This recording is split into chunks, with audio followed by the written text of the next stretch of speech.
ಕೊಲ್ಲಿಯುದ್ಧ 30ನೇ ದಿನ ಇರಾನ್ ಪರ ಹೌತಿ ಉಗ್ರರ ಎಂಟ್ರಿ, ಟ್ರಂಪ್ ಬೆದರಿಕೆಗೆ ಬಗ್ಗದ ಇರಾನ್, ಮಂಡೇಬ್ ಸುಯೇಜ್ ಜಲಸಂಧಿ ಬಂದ್, ಜಾಗತಿಕ ತೈಲ ಅನಿಲ ಆಘಾತ, ಆಮದು ರಫ್ತು ಉದ್ಯಮ ತಲ್ಲಣ, ಮಹಾಯುದ್ಧ ಡೇ 30 ಸ್ಟೋರಿ ಇದು.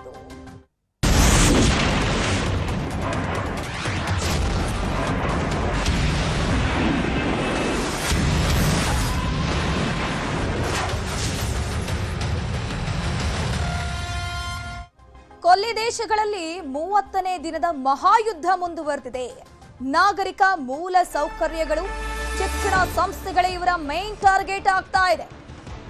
ಡೊನಾಲ್ಡ್ ಟ್ರಂಪ್ ಹೇಳ್ತಾ ಇದ್ರು, ವಾಟರ್ ಪ್ಲಾಂಟ್ಗಳಿಗೆ ಅಟ್ಯಾಕ್ ಮಾಡಲ್ಲ, ನಾಗರಿಕರಿಗೆ ಏನು ಕೂಡ ಅಟ್ಯಾಕ್ ಮಾಡಲ್ಲ, ಅದರ ಜೊತೆಗೆ ನಾಗರಿಕ ಮೂಲ ಸೌಕರ್ಯಗಳನ್ನು ಕೂಡ ನಾವು ಅಟ್ಯಾಕ್ ಮಾಡುವಂತ ಕೆಲಸವನ್ನ ಮಾಡಲ್ಲ ಅಂತ. ಬಟ್ ಇಲ್ಲಿ ಅದು ಮುಂದುವರೆದಿದೆ. ಶಿಕ್ಷಣ ಸಂಸ್ಥೆಗಳನ್ನು ಟಾರ್ಗೆಟ್ ಮಾಡ್ತಿದ್ದಾರೆ. ಇರಾನ್ನ ಮೇಲೆ ಅಮೆರಿಕ ಇಸ್ರೇಲ್ ಜಂಟಿ ದಾಳಿಯನ್ನ ಮುಂದುವರೆಸಿದೆ. ನೀರಿನ ಸಂಸ್ಕರಣಾ ಘಟಕಗಳ ಮೇಲೆ ಅಟ್ಯಾಕ್ ಆಗ್ತಾ ಇರೋದು. ಇರಾನ್ನ ಖುಜೇಸ್ತಾನ್ ಪ್ರಾಂತ್ಯದಲ್ಲಿ ದಾಳಿ ಮುಂದುವರೆದಿದೆ. ಟೆಹರಾನ್ನಲ್ಲಿ 2 ವಿವಿಗಳ ಮೇಲೂ ಕೂಡ ಮಿಸೈಲ್ ದಾಳಿಯಾಗಿದೆ. ತಬ್ರೇಜ್, ಶಿರಾಜ್ ನಗರಗಳಲ್ಲಿನ ವಿವಿಗಳ ಮೇಲೆ ಅಟ್ಯಾಕ್ ಆಗ್ತಾ ಇರೋದು. ವಿದ್ಯಾರ್ಥಿಗಳು ಗಾಯಗೊಂಡಿರೋ ಬಗ್ಗೆ ಮಾಹಿತಿ ಸಿಕ್ಕಿದೆ. ಪ್ರಥಮ ಬಾರಿಗೆ ಅಮೆರಿಕ ಅಟ್ಯಾಕ್ ಮಾಡುವಾಗಲೂ ಕೂಡ ಒಂದು ಸ್ಕೂಲ್ ಮೇಲೆ ಅಟ್ಯಾಕ್ ಆಗುತ್ತೆ. 40 ರಿಂದ 45 ಮಕ್ಕಳು ಸಾವನ್ನಪ್ತಾರೆ. ಈಗ ಮತ್ತೆ ಅಮೆರಿಕ ಇಸ್ರೇಲ್ ಏನಿದೆ, ಇರಾನ್ನಲ್ಲಿ ವಿವಿಗಳನ್ನ, ಎಜುಕೇಶನ್ ಇನ್ಸ್ಟಿಟ್ಯೂಟ್ಗಳನ್ನ ಟಾರ್ಗೆಟ್ ಮಾಡ್ತಾ ಇದ್ದಾರೆ. ಪ್ರತೀಕಾರವನ್ನು ತೀರಿಸ್ತಾ ಇದ್ದಾರೆ. ಈ ಬಗ್ಗೆ ಮಾಹಿತಿ ನೀಡಿದೆ ಅಮೆರಿಕ. ಇಸ್ರೇಲ್ ವಿರುದ್ಧ IRGC ಆಕ್ರೋಶ ವ್ಯಕ್ತಪಡಿಸ್ತಾ ಇದ್ದಾರೆ. ಪ್ರತೀಕಾರದ ದಾಳಿಯನ್ನು ನಾವು ಮುಂದುವರಿಸ್ತೀವಿ ಅಂತ ಹೇಳ್ಕೊಂಡು ಎಚ್ಚರಿಕೆ ನೀಡಲಾಗ್ತಿದೆ. ಕೊಲ್ಲಿ ದೇಶಗಳ ಯುದ್ಧಕ್ಕೆ ಹೌತಿ ಉಗ್ರರು ಎಂಟ್ರಿ ಕೊಟ್ಟಿದ್ದಾರೆ. ಈಗಾಗಲೇ ನಿನ್ನೆ ಅಷ್ಟೇ ಯೆಮೆನ್ನಿಂದ ಇಸ್ರೇಲ್ ಮೇಲೆ ಕ್ಷಿಪಣಿಯನ್ನು ಉಡಾಯಿಸಲಾಗಿತ್ತು. ಈ ಬೆನ್ನಲ್ಲೇ ಈಗ ಹೌತಿ ಉಗ್ರರು ಅಫಿಷಿಯಲ್ ಆಗಿ ಯುದ್ಧಕ್ಕೆ ಎಂಟ್ರಿ ಕೊಟ್ಟಿದ್ದಾರೆ. ಇರಾನ್ ಅನ್ನ ಬೆಂಬಲಿಸಿ ಇಸ್ರೇಲ್ ಮೇಲೆ ದಾಳಿಯನ್ನ ನಡೆಸಲಾಗಿದೆ. ಉಗ್ರರ ಕ್ಷಿಪಣಿಗಳನ್ನ ಹೊಡೆದುರುಳಿಸಿದೆ ಇಸ್ರೇಲ್. ಹೌತಿ ಉಗ್ರರ ಎಂಟ್ರಿಯಿಂದಾಗಿ ಜಲಸಂಧಿಯ ಟೆನ್ಷನ್ ಎದುರಾಗಿದೆ. ಮಂಡೇಬ್ ಸುಯೇಜ್ ಕಾಲುವೆ ಬಂದ್ ಆಗೋ ಭೀತಿ. ಜಲಸಂಧಿ ನೋಡಿ, ಇದು 2 ಕೂಡ ಬಂದಾದ್ರೆ ಅತಂತ್ರ ಆಗಿ ಹೋಗ್ಬಿಡುತ್ತೆ ವಿಶ್ವದಲ್ಲಿ. ವಿಶ್ವದ 10% ಕಡಲ ವ್ಯಾಪಾರಕ್ಕೆ ಆತಂಕ ಎದುರಾಗುತ್ತೆ. ವಿಶ್ವದ 35% ಕಂಟೈನರ್ ಸಂಚಾರಕ್ಕೆ ಕುತ್ತು ಎದುರಾಗುತ್ತೆ.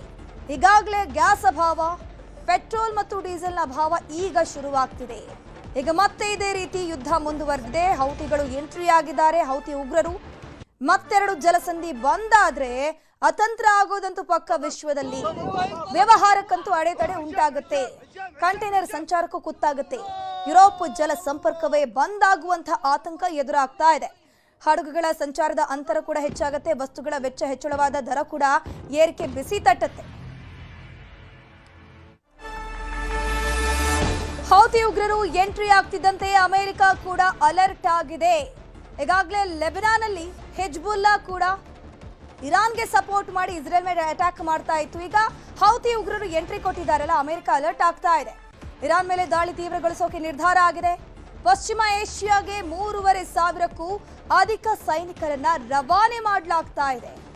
ಇರಾನ್ನ ಎರ್ಬಿಲ್ ವಿಮಾನ ನಿಲ್ದಾಣದ ಬಳಿ ಸ್ಫೋಟ ಸಂಭವಿಸಿದೆ. ಮಾರ್ಚ್ 31ರವರೆಗೆ ಏರ್ ಸ್ಪೇಸ್ ಅನ್ನ ಬಂದ್ ಮಾಡಿದೆ ಇರಾನ್.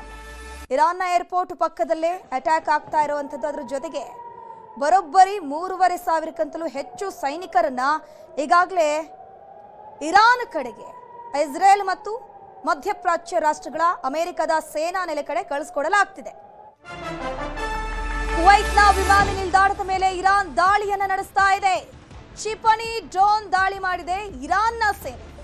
ಗಮನಿಸ್ತಾ ಹೋಗಬಹುದು, ಕುವೈತ್ನ ಮೇಲೆ ಪದೇ ಪದೇ ಇರಾನ್ ಸೇನೆ ದಾಳಿಯನ್ನ ಮಾಡ್ತಾ ಇದೆ. ಅಲ್ಲಿರುವಂತಹ ಅಮೆರಿಕದ ಸೇನಾ ನೆಲೆಗಳೇ ಇವರ ಮೈನ್ ಟಾರ್ಗೆಟ್. ಈಗ ಅಲ್ಲಿನ ಏರ್ಪೋರ್ಟ್ ಅಕ್ಕಪಕ್ಕದಲ್ಲೂ ಕೂಡ ಬ್ಲಾಸ್ಟ್ಗಳಾಗ್ತಿದೆ. ಏರ್ಪೋರ್ಟ್ನ ರಾಡರ್ ವ್ಯವಸ್ಥೆಗೆ ಭಾರಿ ಹಾನಿಯಾಗಿದೆ. ಕಳೆದ 24 ಗಂಟೆಗಳಲ್ಲಿ 15 ಡ್ರೋನ್ಗಳಿಂದ ದಾಳಿ ನಡೆಸಲಾಗ್ತಾ ಇರೋದು. ಏರ್ಪೋರ್ಟ್ನ ರಾಡರ್ ವ್ಯವಸ್ಥೆಗೆ ಭಾರಿ ಹಾನಿಯಾಗಿದೆ.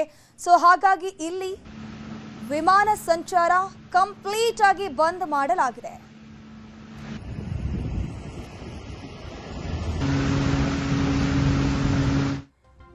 ಇದ್ರ ಬಗ್ಗೆ ಹೆಚ್ಚಿನ ಮಾಹಿತಿ ನೀಡ್ತಾ ಹೋಗ್ತಾರೆ ನಮ್ಮ ನ್ಯೂಸ್ ಎಡಿಟರ್ ಆಗಿರುವಂತಹ ಡಾಕ್ಟರ್ ರಮೇಶ್ ಕುಮಾರ್. ಡೆಸ್ಕ್ನಿಂದ ನೇರ ಸಂಪರ್ಕದಲ್ಲಿ ಜಾಯ್ನ್ ಆಗಿದ್ದಾರೆ. ರಮೇಶ್ ಕುಮಾರ್, ಈಗ ಅಫಿಷಿಯಲ್ ಆಗಿ ಹೌತಿ ಉಗ್ರರು ಇರಾನ್ಗೆ ಸಪೋರ್ಟ್ ಆಗಿ ನಿಂತ್ಕೊಂಡು ಇಸ್ರೇಲ್ ಮೇಲೆ ಅಟ್ಯಾಕ್ ಮಾಡ್ತಾ ಇದ್ದಾರೆ. ಅದ್ರ ಜೊತೆಗೆ 2 ಜಲಸಂಧಿ ಬಂದ್ ಆಗುವಂತಹ ಆತಂಕ ಕೂಡ ಎದುರಾಗ್ತಾ ಇದೆ. ಏನೆಲ್ಲ ಡೆವಲಪ್ಮೆಂಟ್ ಮಧ್ಯಪ್ರಾಚ್ಯ ಯುದ್ಧದಲ್ಲಿ ಆಗ್ತಾ ಇದೆ? ಏನು 30 ಅಂದರೆ 1 ತಿಂಗಳ ಕಾಲ ಯುದ್ಧವನ್ನು ನಾವು ಮಾಡ್ತೀವಿ. 1 ತಿಂಗಳಾದ ನಂತರ ಯುದ್ಧ ನಿಲ್ಲುವಂಥ ಸಾಧ್ಯತೆ ಇದೆ. ಅಷ್ಟರೊಳಗೆ ನಾವು ಇರಾನನ್ನು ಸಂಪೂರ್ಣ ನಾಶ ಮಾಡ್ತೀವಿ ಅಂತ ಟ್ರಂಪು ಹೇಳಿರ್ತಕ್ಕಂಥದ್ದು. ಆದರೆ ಇವತ್ತಿಗೆ ಕರೆಕ್ಟ್ 30 ದಿನ ಆಯಿತು, 1 ತಿಂಗಳಾಯಿತು. ಯುದ್ಧ ದಿನಕ್ಕೆ ಜಾಸ್ತಿ ಆಗ್ತಿದೆ ಹೊರತು ಕಡಿಮೆ ಆಗುವಂಥ ಯಾವುದೇ ಲಕ್ಷಣಗಳಿಲ್ಲ. ಅದರಲ್ಲೂ ಅರ್ಮುಜ್ ಜಲಸಂಧಿಯನ್ನು ಏನು ಓಪನ್ ಮಾಡಿಸ್ಬೇಕು ಅಂತ ಅಮೆರಿಕ ತುಂಬ ಟ್ರೈ ಮಾಡ್ತಾ ಇತ್ತು, ಅದು ಆಗ್ತಾ ಇಲ್ಲ. ಇರಾನ್ ತನಗೆ ಬೇಕಾದಂಥ ತನ್ನ ಮಿತ್ರ ರಾಷ್ಟ್ರಗಳಿಗೆ, ಅದರಲ್ಲೂ ಭಾರತ, ಪಾಕಿಸ್ತಾನ, ಚೀನಾ ಸೇರಿದಂತೆ ಬಾಂಗ್ಲಾದೇಶ ಪ್ರಮುಖ 6 ರಾಷ್ಟ್ರಗಳಿಗೆ ಅರ್ಮುಜ್ ಜಲಸಂಧಿಯನ್ನು ಓಪನ್ ಮಾಡಿ ಅಲ್ಲಿರ್ತಕ್ಕಂಥ ಸ್ಟ್ರಕ್ ಆಗಿರ್ತಕ್ಕಂಥ ಹಡಗುಗಳನ್ನ, ಏನೋ ಗ್ಯಾಸು ಮತ್ತು ಆಯಿಲು ಮತ್ತು ಇತರ ಏನೋ ಸರಕು ಹಡಗುಗಳಿದೆ ಅದನ್ನು ಬಿಡುವಂತಹ ಕೆಲಸವನ್ನು ಇರಾನ್ ಮಾಡ್ತಾ ಇದೆ. ಆದರೆ ತನ್ನ ಶತ್ರು ರಾಷ್ಟ್ರಗಳಿಗೆ ಯಾವುದೇ ಕಾರಣಕ್ಕೂ ಹಡಗುಗಳನ್ನ ಕಳಿಸುವಂಥ ಕೆಲಸ ಮಾಡ್ತಿಲ್ಲ. ಈ ನಡುವೆ ನಿನ್ನೆ ಸಂಜೆ ಆಗಿರ್ತಕ್ಕಂಥ ಒಂದು ದೊಡ್ಡ ಬೆಳವಣಿಗೆ ಅಂದರೆ ಸುಯೇಸ್ ಕಾಲುವೆ ಮೇಲೆ ಏನೋ ಬಂದ್ ಮಾಡ್ತೀವಿ ಅಂತಕ್ಕಂಥದ್ದು. ಅಂದರೆ ಇರಾನ್ಗೆ ಸಪೋರ್ಟ್ ಮಾಡಿರ್ತಕ್ಕಂತಹ ಏನು ಹೌತಿ ಉಗ್ರರು ಈ ರೀತಿಯಾಗಿ ಒಂದು ದಾಳಿಯನ್ನು ಮಾಡ್ತಕ್ಕಂಥದ್ದು. ನಿನ್ನೆ ಅದು ಬಾಬಾಲ್ ಮಂದೇದ್ ಅಂತ ಒಂದು ಸುಯೇಜ್ ಕಾಲುವೆಯಲ್ಲಿರ್ತಕ್ಕಂಥ ಒಂದು ಮೇನ್ ಗೇಟ್, ಅಲ್ಲಿ ದಾಳಿ ಮಾಡತಕ್ಕಂಥದ್ದು. ಅಂದರೆ ಅಲ್ಲೇನು ಸರಕು ಸಾಗಣೆ ಹಡಗುಗಳಿದ್ದು, ಅಂದರೆ ಯುರೋಪ್ ಕಂಟ್ರೀಸಿಂದ ವಿಶ್ವದ ಇತರ ರಾಷ್ಟ್ರಗಳಿಗೆ ಸುಮಾರು 10ರಷ್ಟು ತೈಲ ಮತ್ತು ಗ್ಯಾಸು ಮತ್ತು ಒಂದು 25% ಸರಕು ಸರಂಜಾಮು ಸಾಗಿಸ್ತಕ್ಕಂಥ ಹಡಗುಗಳು, ಒಟ್ಟು 35% ಏನೋ ಟ್ರಾನ್ಸ್ಪೋರ್ಟೇಷನ್ ಇರ್ತಕ್ಕಂಥ ಒಂದು ಸುಯೇಜ್ ಕಾಲುವೆ ಅಲ್ಲಿ ಅಟ್ಯಾಕ್ ಮಾಡಿರ್ತಕ್ಕಂಥದ್ದು.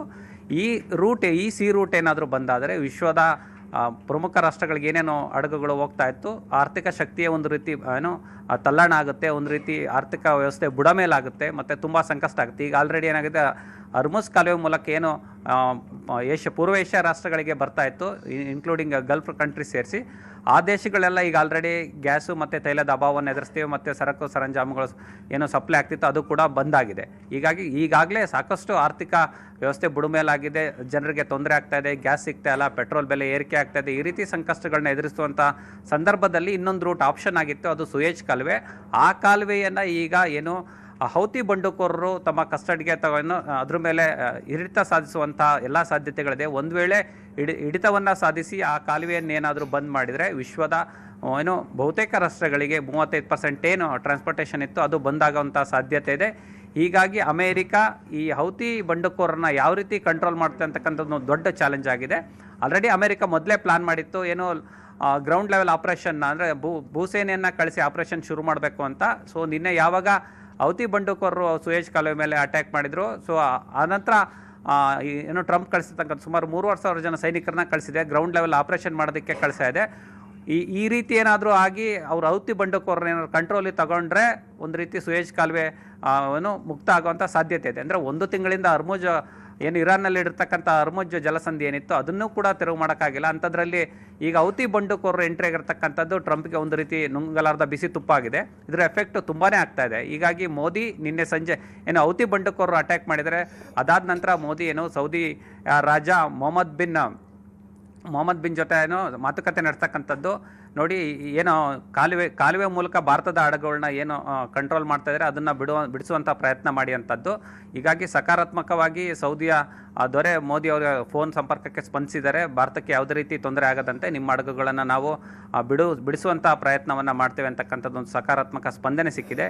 ಹೀಗಾಗಿ ಸದ್ಯಕ್ಕೆ ಭಾರತಕ್ಕೆ ಯಾವುದೇ ತೊಂದರೆಗಳು ಕಾಣಿಸ್ತಾ ಇಲ್ಲ. ಅಂದರೆ ಡೈಲಿ ಬರ್ತಿರ್ತಕ್ಕಂತಹ ಗ್ಯಾಸು ಮತ್ತು ತೈಲದ ಪ್ರಮಾಣದಲ್ಲಿ ಸ್ವಲ್ಪ ಇಳಿಕೆ ಆಗಿದೆ ಅನ್ನೋದನ್ನು ಬಿಟ್ಟರೆ, ಅಂದರೆ ಸದ್ಯಕ್ಕೆ ಏನೋ ಭಾರತ ದೇಶದ ಜನತೆಗೆ ಯಾವುದೇ ರೀತಿಯ ತೊಂದರೆ ಆಗುವಂಥ ಲಕ್ಷಣಗಳು ಇಲ್ಲ. ಗ್ಯಾಸು ಬರ್ತಾ ಇದೆ ಮತ್ತು ಏನೋ ಕ್ರೂಡ್ ಆಯಿಲ್ ಕೂಡ ಬರ್ತಾ ಇದೆ. ಆದರೆ ಮುಂದಿನ ದಿನಗಳಲ್ಲಿ ಕಂಪ್ಲೀಟಾಗಿ ಏನಾದರೂ ಏನೋ ಬಂದ್ಗಿಂದ್ ಮಾಡಿದರೆ ಉಗ್ರರು ಇನ್ನೊಂದಿಷ್ಟು ಸಮಸ್ಯೆ ಆಗುವಂಥ ಎಲ್ಲ ಸಾಧ್ಯತೆ ಇದೆ. Thank you doctor Ramesh Kumar ತಮ್ಮೆಲ್ಲ ಮಾಹಿತಿಗಾಗಿ.